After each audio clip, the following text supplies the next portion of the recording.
Hello everyone, welcome to the Silicon Gurukul. Today is 7th January 2024 and like every day मैं हूं आपके साथ कुछ करंट अफेयर्स टॉपिक्स लेकर. These topics are very important as per the syllabus prescribed by UPSC and various other examination. So बने रहिए video के last तक because I'm sure you are getting a great joy of learning new facts and concepts. Now the topic is sanitization operations by Indian Navy. Recently Indian Navy ने Arabian सी में Somalia के पास bravery का एक बहुत ही marvellous example set किया है. 15 Indians among 21 crew freed after navy commandos that is MARCOS board ship hijacked in Arabian sea. For the past few months हम देख पा रहे हैं कि ये जो रेड सी का एरिया है और गल्फ ऑफ एडन है, इस एरिया के पास जो मैरीटाइम कार्गो शिप ट्रैवल कर रहे होते हैं उनके ऊपर अटैक फ्रिक्वेंट हो गया है. यमन के हौथी रिबेल्स और सोमालिया के पायरेट्स ने अपना अटैक बढ़ा दिया है. यहाँ उनका एक जस्टिफिकेशन भी है. उनका जस्टिफिकेशन ये है कि वो इजराइल में जो गाजा पर अटैक हो रहा है तो वो इजराइल से रिलेटेड या इजराइल को कोई भी फ़ायदा पहुंचने वाला शिप अगर यहाँ से गुजरेगा, किसी ना किसी तरह से भी अगर इजराइल से उस शिप का लिंक रहा तो वो इजराइल पर अटैक करेंगे, इजराइल के एलाइड कंट्रीज पर भी अटैक करेंगे. तो ऐसा कह के वो अटैक कर रहे हैं. हाल ही में गुजरात आ रहे एक शिप पर भी उन्होंने अटैक किया था. ऑल्दो वो एक ड्रोन अटैक था, लेकिन 5 जन 2024 के दिन जो कुछ भी हुआ था सोमालिया के पास वो हमारे लिए दैट मीन्स इंडिया के लिए अनएक्सेप्टेबल था. तो एक शिप आ रहा था, उस शिप का नाम था लीला नॉर्फॉल्क और वो शिप फ्लैग्ड अंडर लाइबेरिया वो चल रहा था. दैट मीन्स लाइबेरिया का ही कोई इंडस्ट्रियलिस्ट या फिर लाइबेरिया के कोई बिजनेसमैन उसके ऑनर हैं और वो इंडिया की तरफ आ रहा था. उसमें 21 क्रू मेंबर्स में से 15 क्रू मेंबर्स इंडियंस थे. और देखा जाता है तुरंत वहाँ कि सडनली सोमालिया के कुछ पायरेट्स उसको हाईजैक करने की कोशिश करते हैं, कुछ तो उसमें चढ़ भी जाते हैं. लेकिन वहीं आईएनएस चेन्नई पेट्रोलिंग कर रहा था और साथ में इंडिया का कोस्टल गार्ड का भी एक प्लेन भी पेट्रोलिंग कर रहा था. तो सबसे पहले तो जो इंडियन नेवी थी उसके तरफ से उन हाईजैकर्स को एक वार्निंग जाता है और वार्निंग देने के बाद जो मार्कोस कमांडो हैं वो सीधे सीधे उस शिप में एंटर करते हैं और सभी को बचाते हुए उस शिप को पूरी तरह से इंटरसेप्ट करते हुए बचाकर वापस इंडिया लेकर आ जाते हैं. इस इवेंट को वर्ल्ड के ऑलमोस्ट सभी मीडिया ने कवर किया.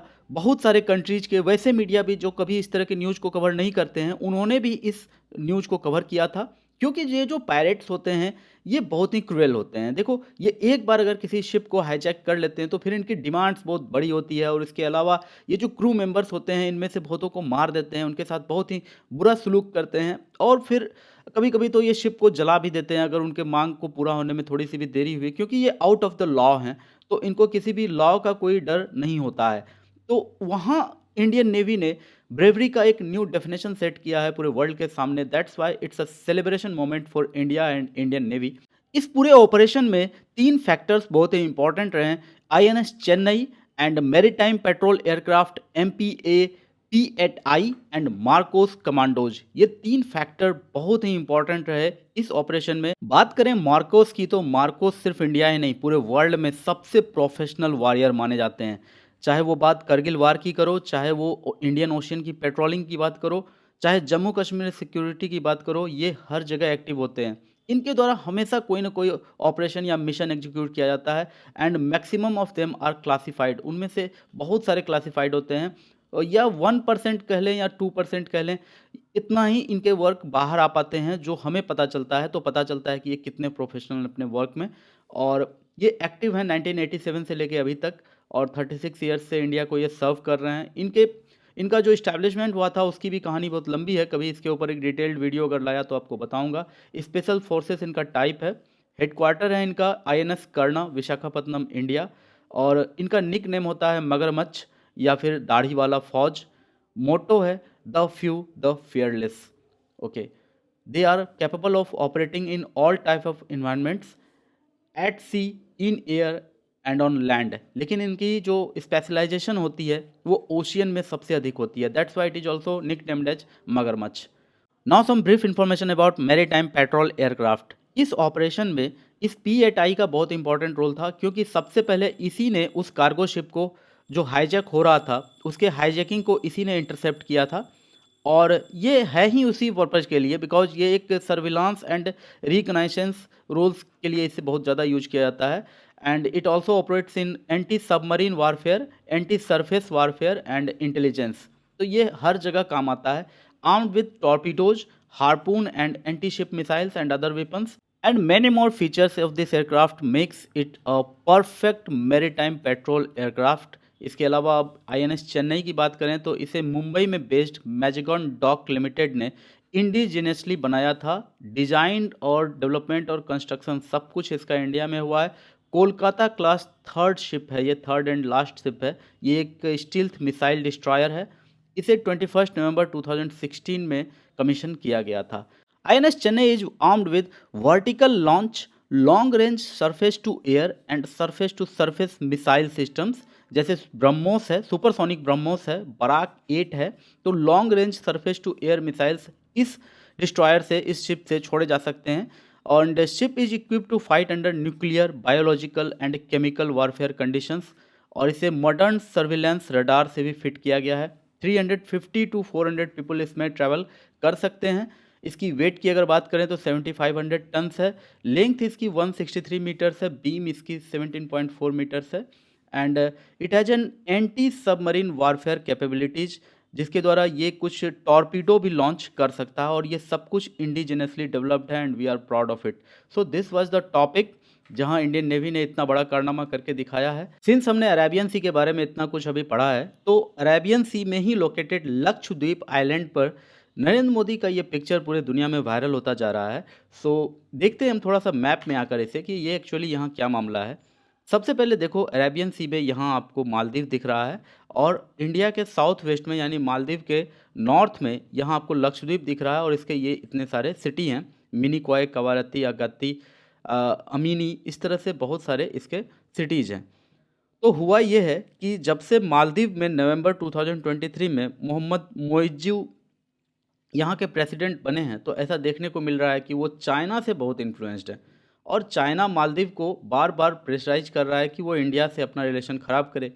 और जो भी करंट प्रेसिडेंट हैं वो ऐसा कर भी रहे हैं, तो इंडिया फिर क्या करे।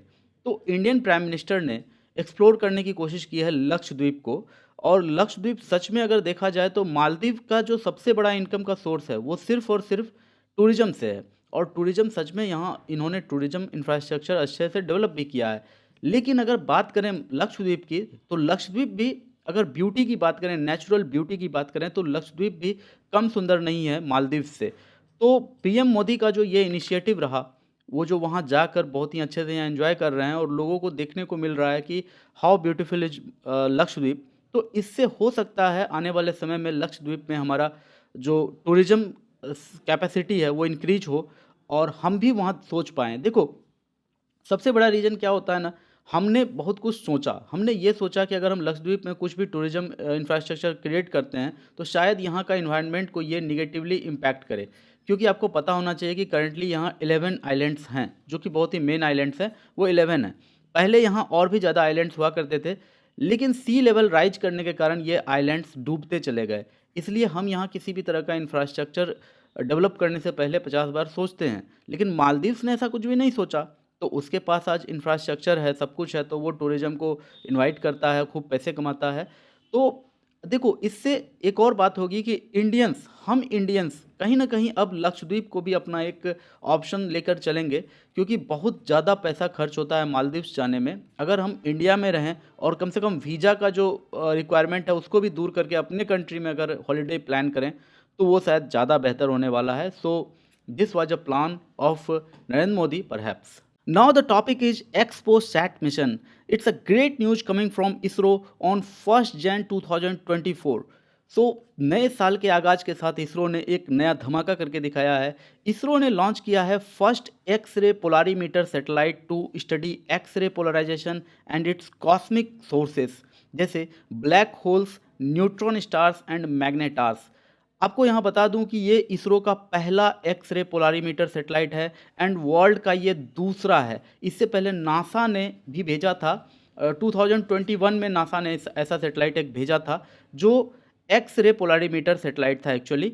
विद दिस एक्सपोसैट वर्ल्ड का सेकंड ऐसा मिशन बन चुका है जो मीडियम एक्स-रे बैंड में एक्स-रे पोलराइजेशन को डिटेक्ट करेगा अर्थ से करीब 600 किलोमीटर की डिस्टेंस में रहकर।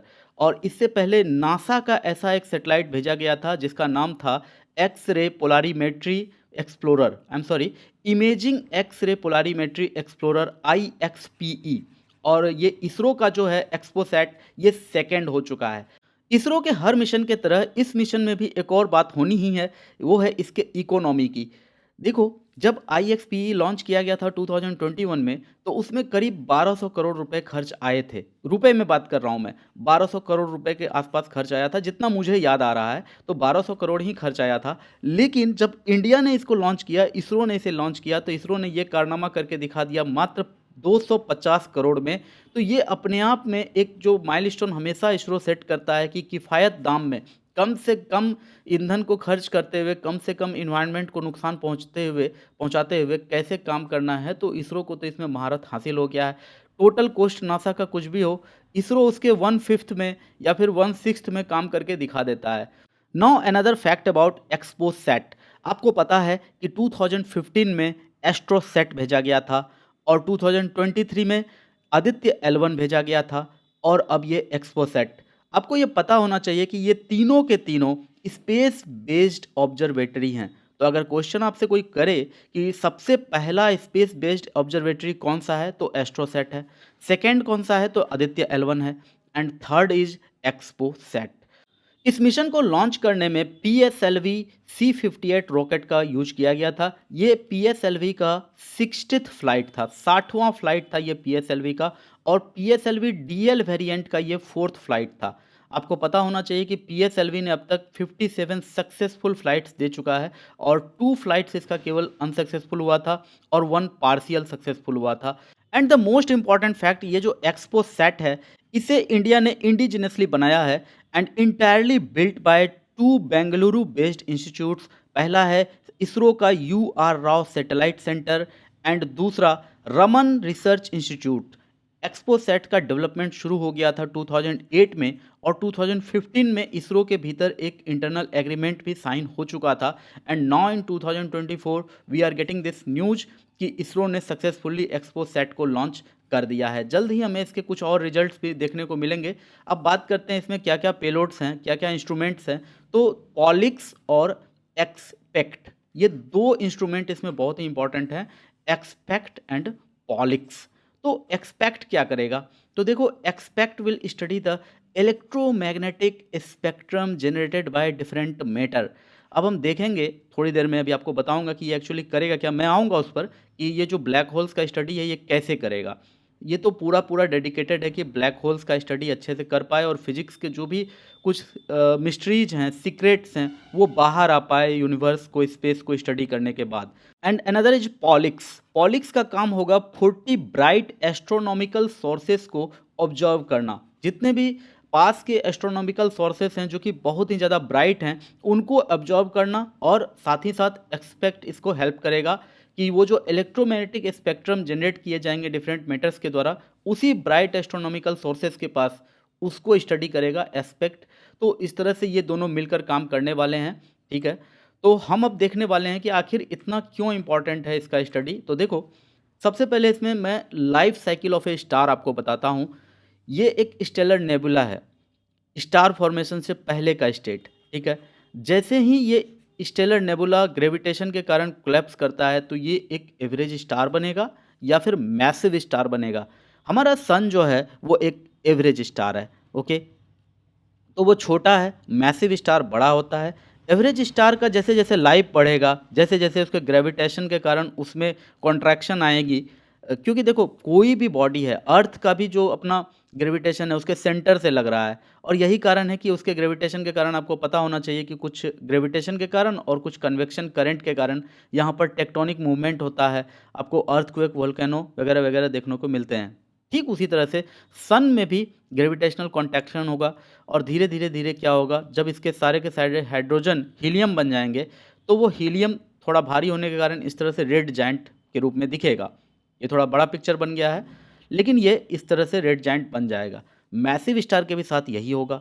लेकिन जो एवरेज स्टार होता है वो फिर प्लैनेटरी नेबुला बनता है, और फिर वो वाइट ड्वार्फ बन करके खो जाता है कहीं स्पेस में। ये एक एवरेज स्टार की अपनी एक लाइफ साइकिल है। लेकिन बात करें अगर मैसिव स्टार की, तो ये पहले रेड सुपर जायंट बनेगा। फिर रेड सुपर जायंट बनने के बाद सारे के सारे पार्टिकल्स इसमें अ, अपने ही सेंटर की तरफ कोलैप्स होना शुरू हो जाएँगे। तो ये इस तरह से भीतर की ओर कोलैप्स करते हैं और ये इतना अधिक इंटेंस फ़ोर्स होता है ना, ग्रेविटेशनल फ़ोर्स इतना इंटेंसिफ़ाई हो जाता है, इतना इंटेंसिफ़ाई होता है कि यहाँ पूरे प्लाज़्मा ही प्लाज़्मा होता है, बहुत हाई टेम्परेचर हो जाता है, सिर्फ़ और सिर्फ़ प्लाज़्मा। प्लाज़्मा आपको पता होना चाहिए कि एक ऐसा स्टेट है जहाँ पर मैटर बचता ही नहीं है। आप सबको पता है कि कोई भी एटम इलेक्ट्रॉन, प्रोटॉन और न्यूट्रॉन से मिलकर बना है। लेकिन ये इलेक्ट्रॉन, प्रोटॉन, न्यूट्रॉन ठीक से अपना एक अरेंजमेंट बना लेते हैं कि न्यूक्लियस है, वहाँ प्रोटॉन, न्यूट्रॉन है, चारों तरफ इलेक्ट्रॉन चक्कर लगा रहा है, तो इस तरह से एक एटम बनता है। लेकिन प्लाज़्मा स्टेट इतना हाई एनर्जेटिक स्टेट होता है कि यहाँ इलेक्ट्रॉन, प्रोटॉन, न्यूट्रॉन सब आइसोलेट हो जाते हैं, सब अपने आप में एक क्या कहेंगे उसको, इंडिपेंडेंट एंटिटी बन जाते हैं और उस समय होता है सुपरनोवा विस्फोट। सुपरनोवा ब्लास्ट होता है और इसके बाद वो सुपरनोवा विस्फोट के बाद न्यूट्रॉन स्टार बनता है या फिर ब्लैक होल बनता है या कभी-कभी न्यूट्रॉन स्टार बनने के बाद वो फिर ब्लैक होल बनता है। तो इस तरह से ये पूरा का पूरा एक लाइफ साइकिल है। लेकिन ये जो ब्लैक होल होता है, ये अपने आप में बहुत ही इम्पोर्टेंट एक फिज़िक्स का बहुत ही इम्पोर्टेंट टॉपिक है। इसमें इतनी ग्रेविटी होती है कि ये सनलाइट या किसी भी लाइट को अपने तरफ इसके तरफ कोई भी लाइट जाएगा, वो लौट के नहीं आएगा। तो लौट के नहीं आएगा, क्यों? क्योंकि इसका ग्रेविटेशनल फ़ोर्स बहुत स्ट्रॉन्ग होता है, ये अट्रैक्ट कर लेता है और वापस तक जाने नहीं देता। अब ज़ाहिर-सी बात है, आपने अगर क्लास 10th में पढ़ा होगा, तो हम किसी भी बॉडी को कब देख पाते हैं? जब वो बॉडी से लाइट रे आकर रिफ्लेक्ट होकर हमारे आइज़ तक आ जाते हैं, तभी तो हम उस बॉडी को देख पाते हैं। अगर वो बॉडी लाइट रे को अब्ज़ॉर्ब कर ले और रिफ्लेक्ट ही ना करे तो हम उसको कैसे देख पाएँगे? सो दैट्स व्हाई हमारे आँखों से, जो नेकेड आई से हम कभी भी ब्लैक होल को नहीं देख सकते हैं या वैसा कोई भी इंस्ट्रूमेंट जो सिर्फ़ लाइट को अब्ज़ॉर्ब कर सके, वो ब्लैक होल को नहीं देख पाएगा। तो यहाँ क्या होता है? स्टडी फिर कैसे होगा ब्लैक होल का? तो इसमें मैं आपको बताता हूँ, जो सबसे इम्पोर्टेंट बात है, वो अब समझने वाली बात है यहाँ, कि जो ब्लैक होल होता है ना, वो अपने पास इतना इंटेंस ग्रेविटी मेंटेन करता है, इतना इंटेंस ग्रेविटी मेंटेन करता है कि जो भी गैसियस पार्टिकल है या कुछ भी है, वो इसके पास जब खिंच रहा होता है, अट्रैक्ट हो रहा होता है, तो वो अपने आप में इतना फ़ास्ट होता है कि उसका अपना इलेक्ट्रॉन, प्रोटॉन सब कुछ आइसोलेट होने लगता है और वहाँ कुछ ऐसा उसके साथ इवेंट होता है, उतना डिटेल में तो मैं नहीं जा सकता अभी यहाँ पर। तो यहाँ एक्स-रे एमिट होता है। ठीक है? तो इन एक्स-रे के नेचर को अगर स्टडी किया जाए, इन एक्स-रे को ठीक से अगर स्टडी किया जाए तो पता चल सकता है कि यहाँ बीच में जो कुछ भी है, वो कितने मास का है, वो क्या खींच रहा है, आखिर वो उसका क्या-क्या और फीचर्स हैं, कैरेक्टरिस्टिक हैं, इन एक्स-रे को स्टडी करके पता चल सकता है। That's why X-ray polarimeter is so much important for ISRO and NASA. I hope मैंने आपको थोड़ा बहुत जो एक सरफेस लेवल पर करंट अफेयर्स के हिसाब से जितना चाहिए था आपको, मैंने उतना दे दिया है। शायद अब आपको बात समझ में आ गई होगी और यही कारण है कि ये इतना बड़ा मिशन इसरो ने अभी लॉन्च किया है। Scientific goals of the mission: study the distribution of magnetic field, geometric anisotropies, alignment with respect to line of sight, nature of accelerator in galactic cosmic X-ray sources. तो ये सारी चीज़ों को स्टडी करना है। एक और बात बताना भूल गया मैं, कि आपको पता होना चाहिए कि अगर वेवलेंथ बहुत ही शॉर्ट है, किसी भी इलेक्ट्रोमैग्नेटिक रेडिएशन का अगर वेवलेंथ बहुत ही शॉर्ट है, तो फिर वो एक्स रे कहलाता है या इंफ्रारेड रे कहलाता है। और अगर वेवलेंथ बहुत ज़्यादा है तो उसको हम लोग रेडियो वेव्स कहते हैं। तो एक्स-रे पोलारीमीटर हर तरह के वेव को डिटेक्ट करता है, क्योंकि जो लाइट रे है वो तो ये ऑब्ज़र्व कर लेगा, लेकिन ये सब रे ऐसा है जिसमें कि जिसे ऑब्ज़र्व करना शायद ऑब्ज़र्व कर भी ले, लेकिन ये यहाँ एमिट हो रहा है, तो इसमें टकराने से पहले एमिट हो रहा है और इसके इफ़ेक्ट के कारण एमिट हो रहा है किसी भी पार्टिकल के द्वारा। कोई भी पार्टिकल ब्लैक होल की तरफ खिंचा रहा है और उसी समय एक्स-रे या रेडियो वेव एमिट हो रहा है, उसे हमारा पोलरीमीटर डिटेक्ट करेगा कि कहाँ एक्स-रे एमिट हो रहा है, क्यों एमिट हो रहा है। फॉर एग्ज़ाम्पल, आपने अगर 9th क्लास में ग्रेविटेशन पढ़ा है, तो वहाँ एक फ़ॉर्मूला होता है Gm1m2/r²। ये फ़ोर्स का क्वांटिटी हमें बताता है जब कोई सन या फिर पहले तो सन की बात कर लो, सन किसी अर्थ को अट्रैक्ट कर रहा होता है तो इसी फ़ॉर्मूला से अट्रैक्ट करता है। अर्थ अगर मून को अट्रैक्ट करता है तो इसी फ़ॉर्मूला से अट्रैक्ट करता है। इस फ़ॉर्मूला में m1 क्या है? सन का मास है। m2 क्या है? अर्थ का मास है। अगर इस सिचुएशन की बात करो तो यहाँ m1 अर्थ मान लेंगे तो m2 सन हो जाएगा, सॉरी m2 मून हो जाएगा। तो उस तरह से यहाँ अगर एक का मास पता है तो दूसरे का मास पता चल जाता है। तो उसी बेसिस पर यहाँ जो हमारा एक्स-रे पोलरिमीटर है, इस एक्स-रे को डिटेक्ट कर ब्लैक होल का भी मास तक डिसाइड कर सकता है। So that's why it is so much important. I think मैंने आपको एक अच्छा ओवरव्यू दे दिया है और आप बहुत ही अच्छे से एंजॉय कर रहे होंगे इन सारे नए फैक्ट्स को स्टडी करना। यही तो मेरा गोल है, to study and confirm about production of X-ray is either from polar cap of neutron star और outer cap of pulsar magnetosphere.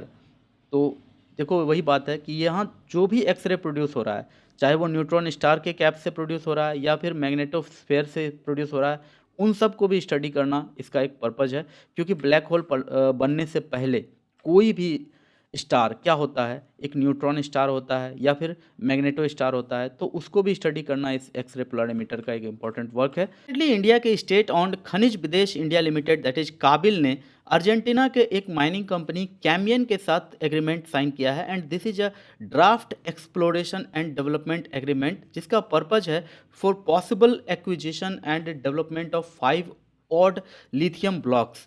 Regarding this news आपको कुछ फैक्ट्स पता होने चाहिए। वर्ल्ड के टॉप 5 लिथियम रिजर्व कंट्री हैं Bolivia, Argentina, चील, Australia, China. इनके पास लगभग 69% लिथियम रिजर्व्स हैं और जो बचा हुआ 31.3% हो जाता है वो अदर कंट्रीज के पास हैं। इंडिया हेविली डिपेंड करता है चाइना पर फॉर लिथियम इंपोर्ट्स और इसी कारण इंडिया ने ऑस्ट्रेलिया के साथ डील किया है और समय समय पर इंडिया बोलिविया, चील, अर्जेंटीना के साथ भी जो मिनरल एक्सट्रैक्शन है, डेवलपमेंट है, उसके ऊपर डील करता आ रहा है या फिर और भी इसको एक्सपेंड करने की कोशिश इंडिया हमेशा करता रहता है। अब बात करते हैं अगर अर्जेंटीना की, तो अर्जेंटीना में एक कंपनी है कैमियन, जिसके बारे में भी तुरंत मैंने आपको बताया। तो इसके साथ Indian company Khanij Videsh India limited, जिसे ministry of mines government of India own करता है, इसने डील किया है for possible acquisition and development of 5 odd lithium blocks. इसके अलावा इसी कंपनी ने यानी काबिल ने चील के एक कंपनी इनामी के साथ भी ऐसा डील किया है for possible exploration, extraction, processing and commercialisation of the lithium mineral. So this was the topic with some facts. I think you like it. Now the topic is world's largest radio telescope project. At the end of year 2023, central government ने NCRA को, NCRA means national centre for radio astrophysics को 1250 crore rupees sanction कर दिए हैं। और central government कैसा करते ही अब scientist in India will now also be A part of international mega science project the Square Kilometer Array Observatory SKAO that will function as the world's largest radio telescope. Now some facts about Square Kilometer Array Observatory. ये एक inter governmental international radio telescope project है जिसे Australia और South Africa में बनाया गया है। As per some astronomers, northern hemisphere of earth के कंपैरिजन में अर्थ का जो सदर्न हेमिस्फेयर है वहाँ मिल्की वे का व्यू बहुत ही क्लियर रहता है। हम कंपैरिजन की बात कर रहे हैं, यानी कि नदर्न हेमिस्फेयर के कंपैरिजन में अर्थ के सदर्न हेमिस्फेयर में यहाँ मिल्की वे का व्यू क्लियर होता है और रेडियो इंटरफेरेंस सबसे कम होता है। इसलिए ऐसा चुना गया कि ये जो स्क्वायर किलोमीटर एरे ऑब्जर्वेटरी है इसे अर्थ के सदर्न हेमिस्फेयर में ही बनाया जाए। दैट्स वाई ऑस्ट्रेलिया और साउथ अफ्रीका में इस ऑब्जर्वेटरी को बनाया गया है। इस मेगा प्रोजेक्ट का ऑब्जेक्टिव है to build and operate cutting edge radio telescopes to transform our understanding of the universe. देखो, अर्थ के सदर्न हेमिस्फेयर में जो भी रेडियो वेव्स आते हैं यूनिवर्स से, उससे मिल्की वे के बारे में ठीक से पता चलता है। तो हम अगर मिल्की वे को ठीक से जानना चाहते हैं, देखो यूनिवर्स में हम जिसमें रहते हैं वो तो मिल्की वे ही है। हमारा जो थिंकिंग है, हमारा अब तक एक्सप्लोरेशन तो सोलर सिस्टम से बाहर नहीं हो पाया है, तो मिल्की वे तो बहुत दूर की बात है। तो मिल्की वे को ठीक से समझना भी हमारा एक बहुत बड़ा ऑब्जेक्टिव है। तो यहाँ से जो भी रेडियो वेव आते हैं उसको एम्पलीफाई करना, उसको फिल्टर करना और उससे इंफॉर्मेशन निकाल कर उसको स्टडी करना, जिससे कि सोसाइटी का कुछ बेनिफिट हो पाए और ग्लोबल कोलैबोरेशन एंड इनोवेशन में कुछ हेल्प हो पाए, ये इसका सबसे बड़ा ऑब्जेक्टिव है। इन this mega project Australia and south Africa के अलावा और भी कंट्रीज इन्वॉल्व हैं। आप देख सकते हैं इस मैप में जो भी कंट्रीज ब्लू कलर या फिर इस तरह से ब्राउन कलर में दिखाए गए हैं वो इस प्रोजेक्ट में इन्वॉल्व हैं। यूके में situated SKAO global headquarter Jodrell Bank के पास जो सिचुएटेड है, ये जो होगा ये पूरे के पूरे प्रोजेक्ट का हेडक्वार्टर होगा। यहाँ से सारे के सारे जो इंस्ट्रूमेंट्स है वो सब कुछ कंट्रोल यहीं से किया जाएगा। और बात करें अगर भारत के एनसीआरए के, तो एनसीआरए यानी कि national centre for radio astrophysics, तो ये 1990s में जब एसकेओ के बारे में सोचा जा रहा था, जब इसकी इंसेप्शन हो रही थी, तभी से एनसीआरए ने एक लीडरशिप निभाई है इसमें इंडिया की तरफ से। इंडिया की तरफ से ही नहीं, पूरे वर्ल्ड में अपनी एक लीडरशिप रही है एसकेएओ को लेकर के। India's main contribution to the SKAO is the development and operation of the telescope manager element. आपको पता होना चाहिए कि ये कोई एक टेलीस्कोप नहीं है, ये हजारों एंटीना का एक न्यूरल नेटवर्क है। ठीक है, न्यूरल नेटवर्क, ढेर सारा एंटीना जो कुछ भी एक अलग अलग जगह से आसमान से कुछ रेडियो वेव्स को एक्सेप्ट कर रहे हैं, डिटेक्ट कर रहे हैं, उन सबको एक नेटवर्क में डालना, एक सॉफ्टवेयर में डालना, और उस तरह से ये टेलीस्कोप काम करेगा, वो सॉफ्टवेयर बनाना अपने आप में सबसे टफ वर्क था। And NCRA played an instrumental role, क्योंकि इसने इंटरनेशनल टीम फॉर्म किया था from 9 institutions and 7 countries to develop the software, and successfully NCRA ने इसको करके भी दिखाया था। Countries have to sign and ratify the SKAO convention to formally become members. तो अब तक देखो एनसीआरए एसकेएओ का बहुत ही इंपॉर्टेंट एक लीडरशिप एंटिटी था, इंस्टीट्यूशन था, सब कुछ कर रहा था। लेकिन 2023 के एंड में जब गवर्नमेंट ने 1250 करोड़ रुपीस सैंक्शन कर दिए इस प्रोजेक्ट के लिए, उसके बाद इंडिया फॉर्मली इस प्रोजेक्ट का एक मेंबर बन चुका है। सो इस प्रोजेक्ट में एक और सबसे इंपॉर्टेंट बात है कि ग्रेविटेशनल वेव्स को भी स्टडी किया जाएगा। ये एक इमेजिनेशन है आर्टिस्ट का। जब ये बनकर तैयार हो जाएगा स्क्वायर किलोमीटर एरे टेलीस्कोप, तो वो कुछ इस तरह का दिखेगा। देखो इसमें बहुत सारे एंटीनाज हैं जो मिलकर एक टेलीस्कोप की तरह काम करेंगे, और ये 2018 से बनना शुरू हो गया था और 2028 तक में ये कंप्लीट हो जाएगा। And this is also projected that first light would be seen in 2027। देखो एस्ट्रोनॉमी में फर्स्ट लाइट का मीनिंग होता है first use of a telescope to take an astronomical image after it has been constructed. तो ये सारे information हमें Wikipedia से यहाँ इस तरह से मिल रहे हैं। I hope you liked it, the way I am teaching. The basic question arises in our mind, what is a radio telescope? तो रेडियो टेलीस्कोप आखिर होता क्या है? सबसे इंपॉर्टेंट बात, रेडियो टेलीस्कोप का काम होता है स्पेस से आ रहे रेडियो वेव को डिटेक्ट करना, उसे एम्पलीफाई करना, उसको टर्न कर देना एक सिग्नल में, जिस सिग्नल को एस्ट्रोनॉमर्स ठीक से समझ पाएँ और हमारा जो भी अंडरस्टैंडिंग है यूनिवर्स को लेकर के उसको इन्हेंस कर पाएँ, हम कुछ और जान पाएँ यूनिवर्स के बारे में, कुछ गलत जानते थे तो अब सही जान पाएँ। यही काम होता है रेडियो टेलीस्कोप का। और देखो रेडियो टेलीस्कोप एस्ट्रोनॉमी का बहुत बड़ा पार्ट है। एस्ट्रोनॉमी क्या है? It is all about observing waves of light. देखो हम अर्थ पर रहते हैं और हमारा जो रीच है ना, वो अभी सोलर सिस्टम के लास्ट तक भी नहीं हो पाया है। तो बहुत दूर किसी सेलेस्टियल बॉडी से किसी तरह का लाइट आता है या फिर किसी तरह का इलेक्ट्रोमैग्नेटिक वेव्स आता है, तो उसको हम डिटेक्ट करके ही उसके बारे में कुछ अंदाज़ा लगा सकते हैं, क्योंकि वो जो वेव आ रहा है वो उस बॉडी का बहुत सारा इन्फॉर्मेशन लेकर आ रहा है। सारे के सारे बॉडी विजिबल लाइट एमिट करेंगे ये ज़रूरी नहीं है। बहुत सारे ऐसे सेलेस्टियल बॉडीज़ हैं जो कि इलेक्ट्रोमैग्नेटिक स्पेक्ट्रम के कुछ और वेव्स एमिट करते हैं, जैसे कि radio waves, gamma waves, X rays and infrared radiations. तो उनको डिटेक्ट करना इस रेडियो टेलीस्कोप का बहुत ही मेजर वर्क होता है। अभी हाल ही में आपको पता होगा कि एक्सपोसेट भेजा गया है इसरो के द्वारा, तो उसका भी यही काम है, वहाँ जाकर के एक्स रे को डिटेक्ट करना। In this mega project SKAO Pune के नारायण गांव में सिचुएटेड जीएमआरटी ने बहुत ही इंपॉर्टेंट रोल प्ले किया है और आने वाले टाइम में भी इसका रोल बहुत इंपॉर्टेंट रहने वाला है। GMRT means giant metre wave radio telescope. ये 30 fully steerable parabolic radio telescope का एक एरे है। इसका मीनिंग क्या होता है? देखो पाराबोलिक टेलीस्कोप कुछ इस तरह का रहता है, आसमान की तरफ इस तरह से खुला रहता है। पाराबोलिक इसी को कहा जाता है, इस तरह से खुला रहेगा आसमान की तरफ से। लेकिन सबसे बड़ी बात है कि ये स्टीयरेबल है, इसे किसी भी तरफ घुमाया जा सकता है, कंट्रोल किया जा सकता है।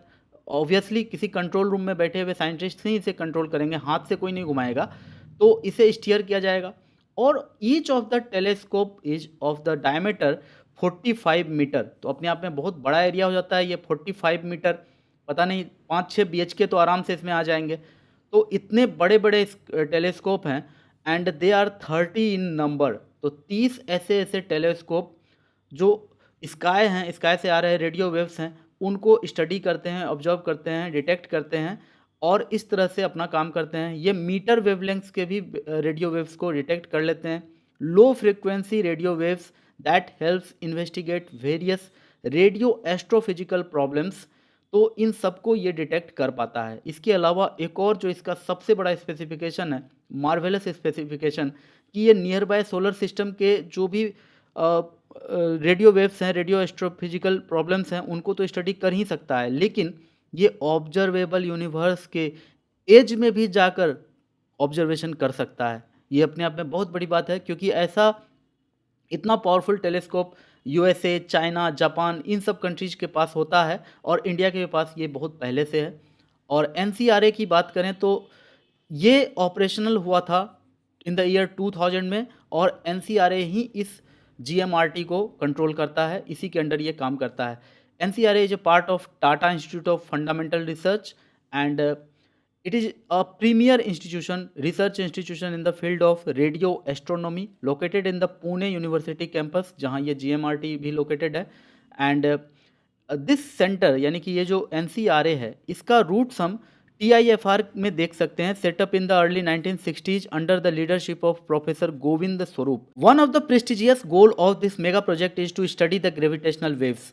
आपको पता होना चाहिए कि ग्रेविटेशनल वेव्स जो है वो फिजिक्स का एक सोफिस्टिकेटेड कंसेप्ट में से एक है। आप सरफेस लेवल नॉलेज लेकर फिजिक्स का ग्रेविटेशनल वेव्स को समझ भी नहीं सकते हैं। यहाँ तो इसे ऑब्जर्व करने की बात आ रही है। ऑब्वियसली ये मेगा प्रोजेक्ट है तो ये तो होना ही है। अब आइए थोड़ा सा बात करते हैं ग्रेविटेशनल वेव्स के बारे में। तो जो सरफेस लेवल पर हम इसे जान पाएंगे बस उसी पर हम बात करेंगे, ज़्यादा डीप में नहीं जाने वाले हैं। तो आपको पता होना चाहिए, जैसे एक वाटर होता है, कहीं सुबह सुबह गए किसी तालाब में, जो वाटर दिखता है उसका सरफेस कुछ इस तरह का दिखता है, लेकिन अगर आप एक पत्थर उठाकर बीच में इसमें फेंक दें तो कुछ रिपल्स पैदा होता है, जो कि सरफेस तक, किनारा तक आता है वाटर का, कुछ इस तरह का रिपल्स पैदा होता है। उसी तरह से स्पेस टाइम का अपना एक मीडियम है, स्पेस टाइम का, स्पेस और टाइम का अपना एक मीडियम है। और कभी भी स्पेस में कोई वायलेंट और एनर्जेटिक प्रोसेस होता है, जैसे कोई ब्लैक होल या न्यूट्रॉन स्टार एक दूसरे के चारों ओर ऑर्बिट करता है, तो अपने आप में ये बहुत ही वायलेंट और एनर्जेटिक प्रोसेस माना जाता है। तो वहाँ स्पेस टाइम में रिपल्स प्रोड्यूस होता है, जिसे हम ग्रेविटेशनल वेव्स कहते हैं। आइंस्टीन ने ग्रेविटेशनल वेव्स के एग्जिस्टेंस का प्रेडिक्शन 1916 में ही कर दिया था। और ये जो ग्रेविटेशनल वेव्स होते हैं, waves of undulating space time nature होते हैं, and it propagates in all directions away from the source. और साइंटिस्ट का ऐसा मानना है कि ये जो ग्रेविटेशनल वेव्स होते हैं, ये कॉस्मिक रिपल्स जो होते हैं, ये लाइट के स्पीड से ट्रैवल करते हैं। अगर इनको हम किसी भी तरह से ऑब्जर्व कर इससे हम जो भी इंफॉर्मेशन एक्सट्रैक्ट करने में कामयाब हो जाते हैं, तो यूनिवर्स के बहुत सारे राज खुल जाएंगे।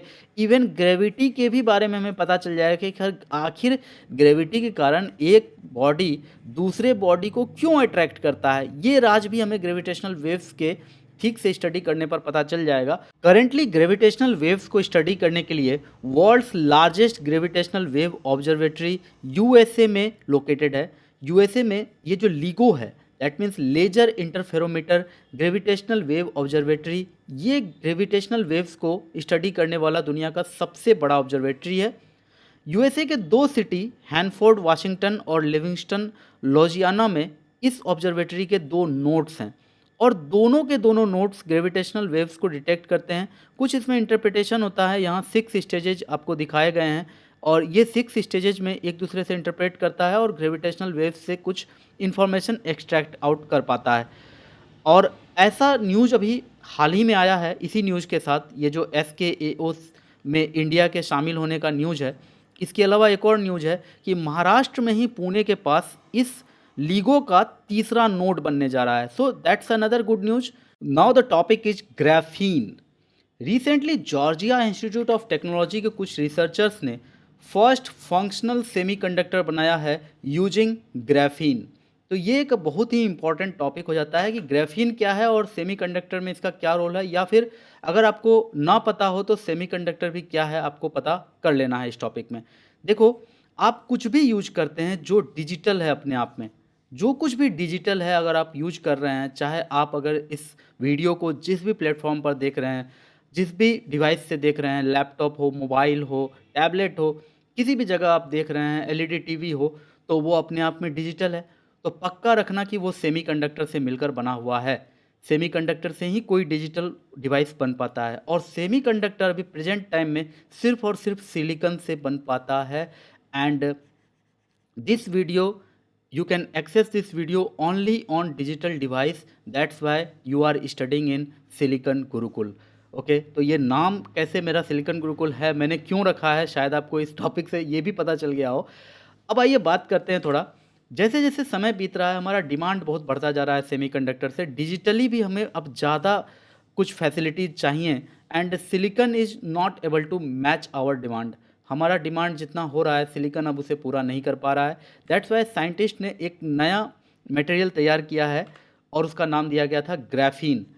इसे 2004 में आइसोलेट किया गया था, और अभी ये न्यूज़ में क्यों है, क्योंकि इस ग्राफीन से सेमीकंडक्टर बना लिया गया है।